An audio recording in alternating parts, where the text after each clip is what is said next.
This is one of the most interesting turning points in recent months, and although it is precisely at times like this that the best opportunities arise, the risk is always greater. And to make things even more complicated, we have Apple, we have Amazon, and we have Meta reporting earnings today. So let's see how our beloved stocks are doing today. But first, welcome to the Finance Hydra channel.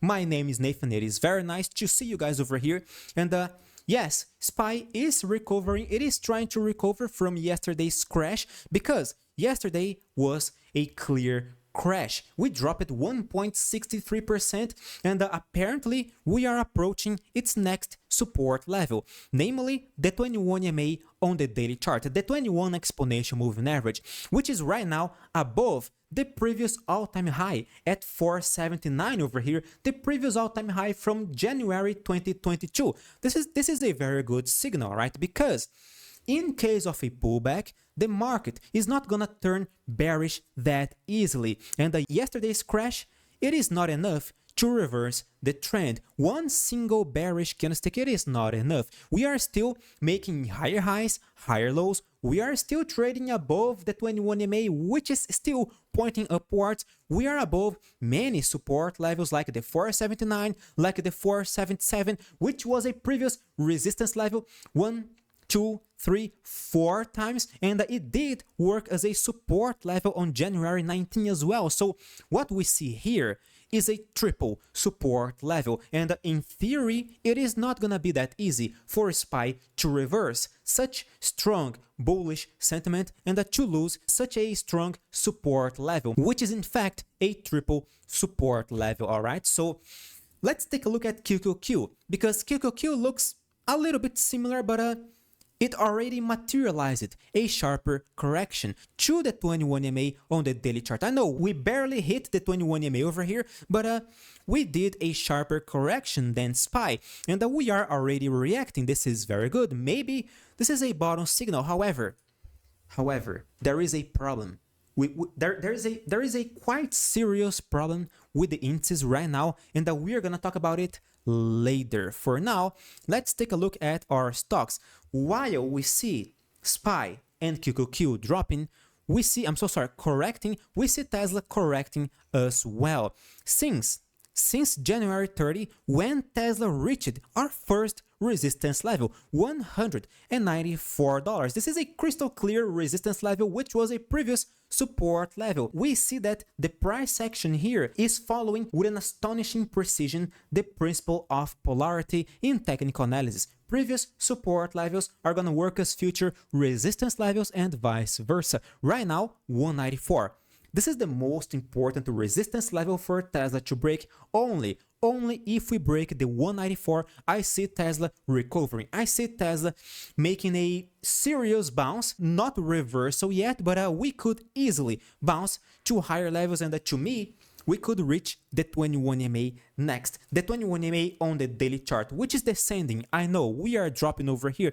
Probably this 21 MA is going to be around the 206 area, which is this previous support level, and it is very close to this gap area over here, the previous earnings gap. So this area over here, just like we see a triple support level on SPY, we see a triple resistance level on Tesla stock over here. And by breaking the 194, I see Tesla facing this triple resistance level.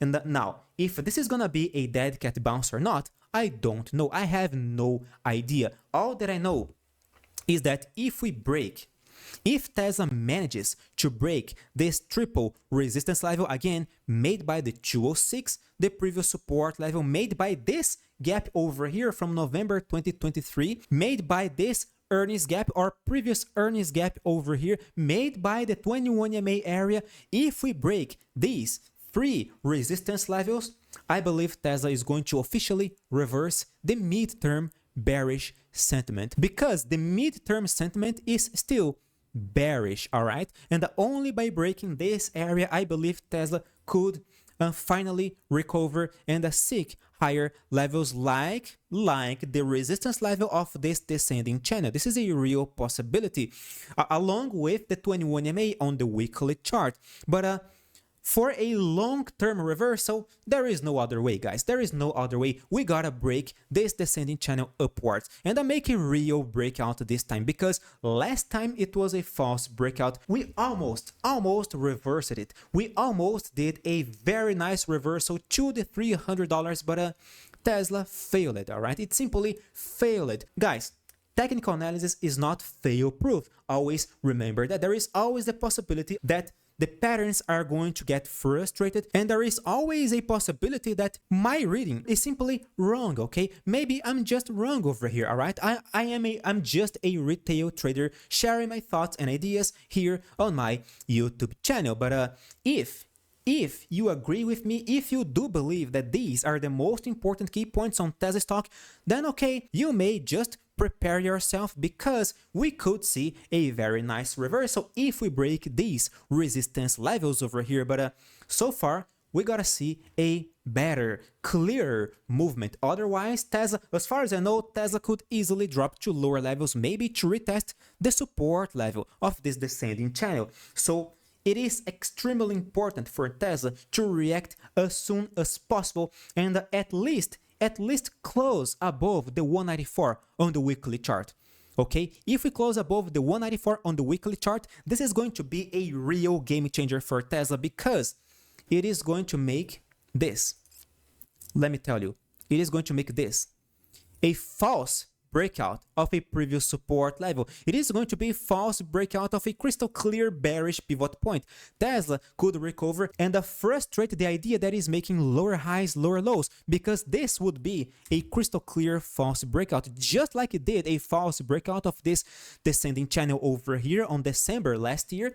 We could see a false breakout from the support level as well. So we gotta see Tesla closing above the 194 for more bullish confirmation, in order for us to see a better, sharper, stronger recovery on it. And by breaking this triple resistance level, I see Tesla actually recovering. But there is a problem, right? There is a serious problem, and the problem is here. If we take a look at the indices, we don't see any meaningful top signal here yet on the weekly chart.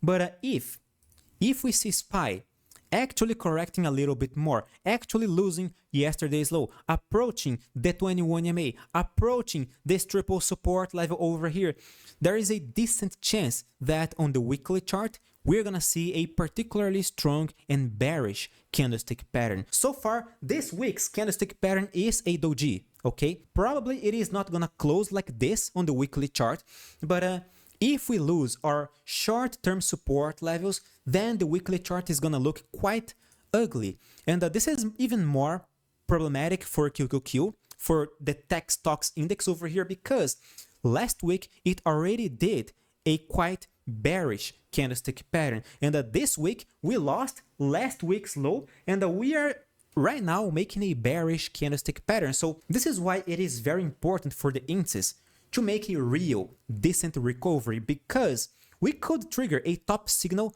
on the weekly chart over here, suggesting a sharper correction to the next support levels. We could easily see QQQ around the $400 area again, if not around the 21 MA on the daily chart over here below the $400. So it is extremely important for us to see how our dear stocks are going to behave from here. Right now we see Apple reporting earnings. Apple has a very nice tendency of making double bottom chart patterns, right? We see a double bottom over here, another double bottom over here. Right now we are correcting again, but it is trying to make a bottom signal at least.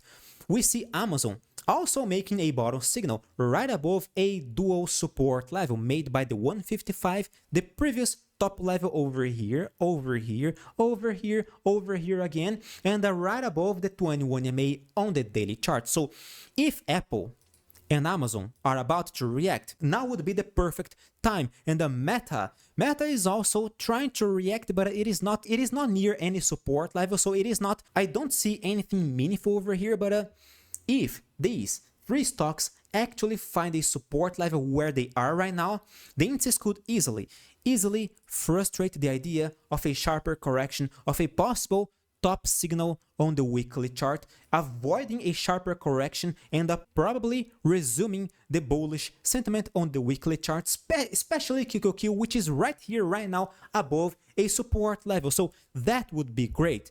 Now, Nathan, what if we lose our support level over here? Then $400 on QQQ. Then probably Tesla is going to lose momentum as well. We could easily retest the lower level of this descending channel. NVIDIA could also correct, but honestly, NVIDIA is so strong that it simply would not make any difference for NVIDIA to correct to its 21 EMA on the daily chart, all right? I know, it could drop from here 7%. Wow, it feels like it is a lot, but it is not gonna be enough to reverse NVIDIA's bullish sentiment. The sentiment is still just incredibly bullish. And hang on, are you still watching this video? So consider clicking the like button to support me, to support this channel, alright? And subscribe if you are still not a subscriber. I'm here every single day talking about the stock market, except yesterday, right? Yesterday I didn't record our video.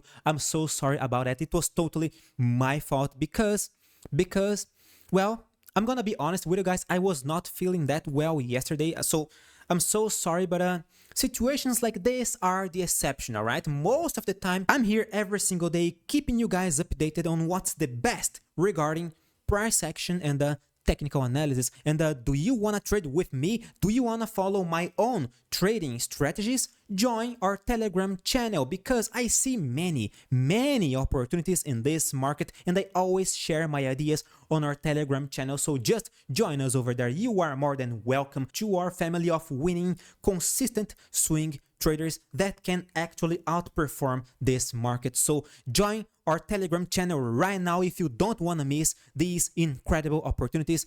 Thank you very much for your attention, for your support. Stay safe. See you guys tomorrow.